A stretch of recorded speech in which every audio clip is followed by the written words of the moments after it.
The next team we're going to talk about actually probably I think had the most impressive performance of week one, and that's the New Orleans Saints under new quarterback Jameis Winston. If you're new to the podcast, just go back and watch the last like 3 episodes. We talked about Winston in every single one and have all been high on him. And if you're returning, you know just how much all 3 of us are excited. We're excited for Jameis Winston, thought he could be really good. And each thought he could get MVP votes if he played well. I was thinking he might make a Pro Bowl, and it seemed like he's on his way. And so the question that I want to bring up to you, because we know the Saints played well, are the Saints a more dangerous team with Drew Brees or with Jameis Winston as opposed to Drew Brees, or was this kind of just a 1 week fluke? I think so. First, like I saw a thing on ESPN where it was like Jameis threw the ball 50 yards downfield, which was and Brees had never done it in his 9,200 attempts. First off, I thought that was unnecessary Drew Brees slander, but that's okay. I think the Saints had the most overall impressive performance week one. That defense was incredible. Marshawn Lattimore played the best out of every corner, and I know he's injured, which really sucks, but he had the best cornerback performance out of anyone week one. He was incredible. But the Saints overall, I think they are just because of that dynamic, right?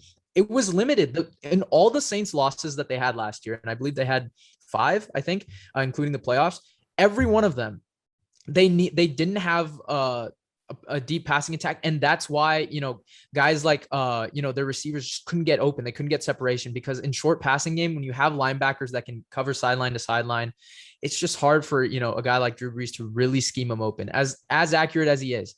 And I think, with this additive and with this new dynamic that Winston brings to this team, I think it's very, very, scary for other teams that are going to have to guard it.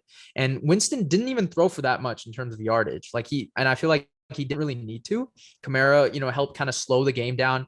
And it was just that Saints defense that really propelled him, because like when Jack and I were saying this, and I know we were doing the over under for wins, I think Jack and I both hit over and Shrikar went under or something or pushed. But the reason why I went over was because I thought they still were a really complete team.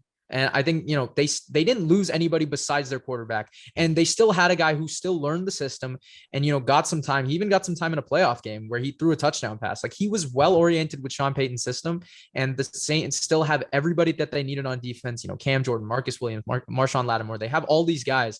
And I think this just goes to show in terms of the dangerous team, I want some credit on Sean Payton's name. I think this guy is a top 3 coach in the NFL. And, despite, all the changes that they've had, even in the last 4 years with receivers, defensive schemes. I mean, he's been there every single step of the way in terms of offense too, just keeping them afloat, with injuries, no matter what. Even Kamara would go down.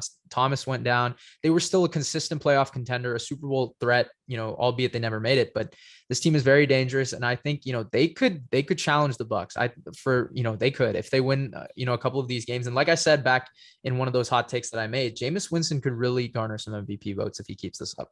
It's not even just about the buzz or whatever. It's just how he's playing. He's played great, and he controlled the tempo, was very efficient in the red zone. I was very impressed with the Saints. Jack, my answer to your question is I was very impressed, but I'm going to have to wait another week, because here's the thing. Jameis Winston is known throughout his career for being wildly inconsistent. So while he could have had that sort of game going up against the Panthers with a shaken up offensive line, of course, Eric McCoy is hurt. Cesar Ruiz is coming in at center. With a brand new offensive line against this Panthers defense, let's see how he does. But here's the thing that I noticed from that game. It's that the Saints have the formula in place. And that formula is that Jameis Winston will not lose the game, and the supporting cast rather will win the game. That's how I think it should be throughout the season, because if Jameis Winston stays, conservative, turnover free, I think it's perfect for him. He doesn't need to be that guy that airs it out all the time. Like 148 yards and 5 touchdowns is the most Jameis Winston thing I've ever heard in my life. Like, that is such a weird stat line, but it works perfectly because it is exactly what the Saints need from him. And no turnovers is the best part about all of that. So I think the Saints have the formula, and while every game won't be, 38-3 blowouts, they have the formula. They will win games. And I think they're still competitive, but I still need another week because I need to see how Jameis Winston does against the Panthers. I am not too crazy about the Saints winning that game, going to Carolina with all the injuries and whatnot. Of course, Lattimore's getting thumb surgery. David Onyemata is still suspended. I think they get Bradley Roby this week. I don't know. I think they do, so that'll help. But I don't know. I think the O-line being shaken up might, hurt Jameis a little bit, but let's see how he does. But from right now, like from what I saw, very impressive. I can't say that I'm not impressed because for a guy that's been dogged basically his whole career, I mean, this was a statement win against the Packers, against Aaron Rodgers. I was so close to picking the Saints and I back out and then look what happens. But I mean, that's just football. But I'm very proud of Jameis Winston. I think he impressed me a lot, and I'm excited to see what he does next week. Let's hope he doesn't, be the Jameis that I think he's going to be.